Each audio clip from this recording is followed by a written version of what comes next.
TMC के बागियों पर कीर्ति आजाद का हमला, क्या बयान दिया है? कीर्ति आजाद ने बागियों को गद्दार बताया है। समस्या थी तो पहले क्यों नहीं बताया? बागियों का अलग गुट नहीं बन पाएगा। बीजेपी में शामिल होने के अलावा दूसरा रास्ता नहीं है, ये बयान दिया गया है। तो लगातार बगावत की खबरें सामने आ रही हैं। पहले विधायकों का अलग गुट बनना, फिर सांसदों की मुलाकात की तस्वीरें कल सामने आई और अब कीर्ति आजाद का बयान आया है कि समस्या थी तो पहले क्यों नहीं बताया।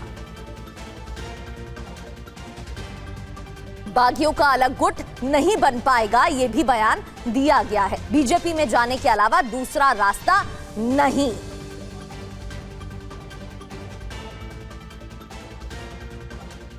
और रवि दत्ता हमारे सहयोगी हमें ज्वाइन कर चुके हैं। काकोली घोष की तरफ से भी कई दावे किए गए हैं। रवि, कौन कौन से बागी बताए जा रहे हैं, उनके बारे में भी जानकारी दीजिएगा। हालांकि ग्राफिक्स के जरिए भी हम जानकारी देंगे वो कौन कौन से नाम है। सबसे पहले उन पर चर्चा करते हैं। रवि, फिर मैं आपका रुख करूंगी। सबसे पहले ये देखिए, विधानसभा में विधायक कितने हैं? 80। अलग गुट 58 का दावा किया गया था। सबसे पहले खबरें आई, फिर एक बैठक हुई और 58 बागी विधायकों ने दावा किया अलग गुट बनाने का। अब लोकसभा की बात करें तो कितने सांसद हैं? 28। बागी कितने बताए जा रहे हैं? काकोली घोष की तरफ से भी दावा किया गया कि हमारे पास 20 सांसद हैं और उनका समर्थन एनडीए के साथ है। अब राज्यसभा की बात करते हैं। राज्यसभा में 13 सांसद हैं और किसने इस्तीफा दिया है? एक सांसद, राज्यसभा सांसद इस्तीफा दे चुके हैं। इसके साथ ही ममता बनर्जी की मुश्किलें भी बढ़ती हुई दिखाई दे रही हैं। रवि लगातार हमारे साथ बने हुए हैं। इससे पहले कीर्ति आजाद की तरफ से क्या कहा गया है, क्योंकि सियासत भी तेज हो रही है, सबसे पहले वो सुनिए। इन गद्दारों से मैं जानना चाहता हूं कि तुम्हें तकलीफ हो रही थी तो तुमने इलेक्शन के बाद ये तकलीफ क्यों जाहिर की? इलेक्शन के पहले करना चाहिए था कि गद्दारी नहीं करते। और जब वक्त ये ऐसा आया हुआ हो, जब हमें हराया गया, हम हारे नहीं बंगाल में, हमें हराया गया, सब कोई मिलकर के हराया। केवल 32 लाख का अंतर था। उस 32 लाख में 27 तो एजुकेशन का था, ऊपर 6-7 लाख लोग को अलग से वोट में डाला गया। इसलिए यह ना समझे बीजेपी, जिस प्रकार से झूठे वादे किए थे कि अगले महीने से 3,000 रुपया देंगे, 12-12 कागज का फॉर्म दिया हुआ है। सो याद रखना, भागने वाले भगौड़ों, गद्दारों, वो डीए भी नहीं मिला, उसका 31 तारीख तक, दिसंबर तक डेट मांग लिया है। याद रखना कि 29 के अंदर साफ हो जाएगी बीजेपी, केंद्र में भी साफ होगी और बंगाल में भी साफ। तो पहले विधानसभा में झटका लगा, विधायकों का अलग गुट बना और अब सांसदों की बारी। रवि बने हुए हैं हमारे साथ। रवि, कीर्ति आजाद की तरफ से बयान भी सामने आया है और वो कह रहे हैं कि अगर परेशानी थी, समस्या थी तो पहले बता देना चाहिए था। कुल मिलाकर ममता बनर्जी की मुश्किलें बढ़ती हुई दिख रही।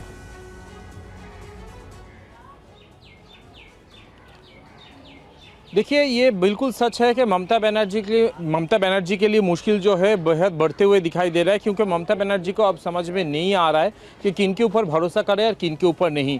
42 साल से उनके साथ रह चुके काकोली घोष दोस्तीदार अगर उनके पीठ में छोड़ा भोग सकता है तो कोई भी भोग सकता है। कल्याण बनर्जी और कीर्ति आज़ाद ने आज जो प्रेस कॉन्फ्रेंस किया है, उन्होंने साफ कहा है कि जो लोग आज यहाँ पे बागी हो रहे हैं, जो लोग ये सोच रहे हैं कि वही सब कुछ है, वो तृणमूल कांग्रेस के, ये कहा जा रहा है, अपने आप को तृणमूल कांग्रेस ना कहे।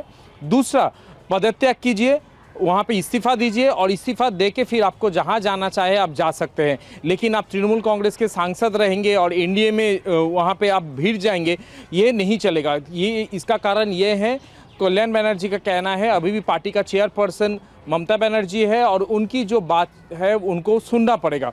तो फिलहाल अभी स्थिति ऐसा बना हुआ है कि जो भी सांसद आज बागी बने हैं वो सारे काकोली घोष दोस्तीदार छोड़ के वो सारे 2011 के बाद तृणमूल कांग्रेस में आए थे।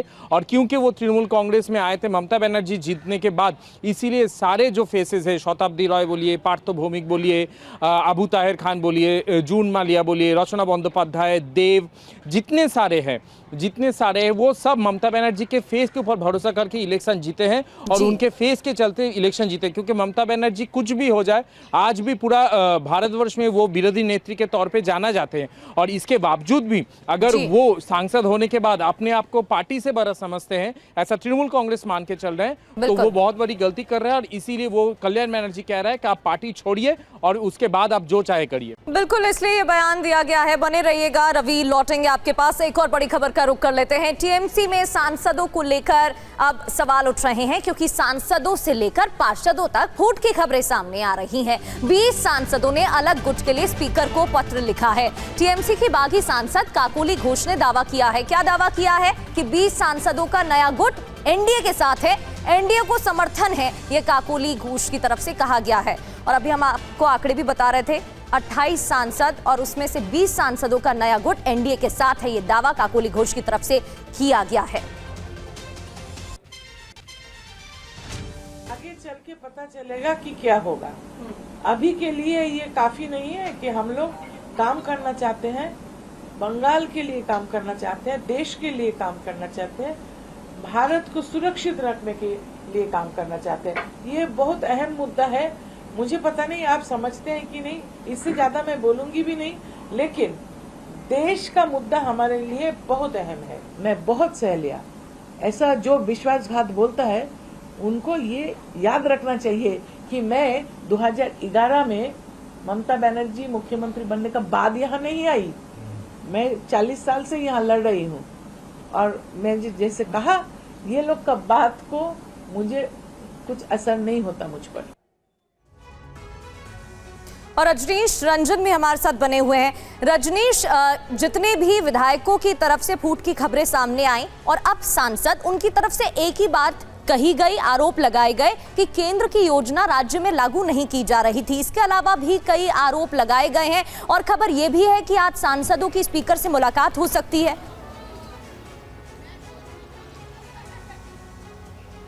देखिए, स्पीकर अभी दिल्ली में नहीं है, तो आज ये मुलाकात होगी, इसकी संभावना कम है। बताया ये जा रहा है कि स्पीकर जो लोकसभा के हैं वो 2 दिनों के लिए चंडीगढ़ गए थे और कल सुबह वो दिल्ली पहुंच सकते हैं। दूसरी जो अहम बात है वो ये है कि पिछले दिनों जिस तरीके से जो डेवलपमेंट तृणमूल कांग्रेस में हुए और काकोली घोष के नेतृत्व में सांसदों ने जो रिबेल किया, और कल इसकी जानकारी खुद काकोली ने TV9 भारतवर्ष को दिया। उन्होंने अपना जो कोट है वो हमें दिया था, और उसमें जो बातें उन्होंने लिखी थी उस पर अब टीएमसी पलटवार कर रही है। टीएमसी का जो ओरिजिनल गुट है, जो ममता बनर्जी के साथ रहने वाले जो सांसद हैं, उनका ये कहना है कि 20 मई को जब ममता बनर्जी ने लोकसभा स्पीकर को चिट्ठी लिखकर पार्टी के चीफ विप से काकोली घोष को हटा दिया और कल्याण बनर्जी को चीफ विप बनाने की रिक्वेस्ट भेज दी, और वो रिसीविंग लोकसभा स्पीकर के कार्यालय से वापस भी आ गई, तो इसका मतलब ये है कि काकोली घोष चीफ विप नहीं है। और इसके बावजूद अगर वो पार्टी के सांसदों की ओर से कोई निर्णय कर लेती हैं, अलग गुट बना लेती हैं, तो ये कानून के दायरे से बाहर होगा। तो इसी पेचीदगी को लेकर इस वक्त तृणमूल कांग्रेस का जो ओरिजिनल गुट है वो इसको एनालाइज कर रहा है कि क्या काकोली घोष दस्तीदार के पास ये अथॉरिटी थी कि वो सांसदों का अलग गुट बना सकें। कानूनन ये उनके पास नहीं है, तो निश्चित तौर पर ऐसा लगता है कि तृणमूल कांग्रेस का जो ओरिजिनल गुट है, ममता बनर्जी, इस मामले को लेकर कोर्ट जा सकती हैं और सीधे सीधे काकोली घोष ने जो चिट्ठी लोकसभा स्पीकर को दी है उसको असंवैधानिक बता सकती हैं। ठीक है, बहुत बहुत शुक्रिया आपका जानकारी के लिए।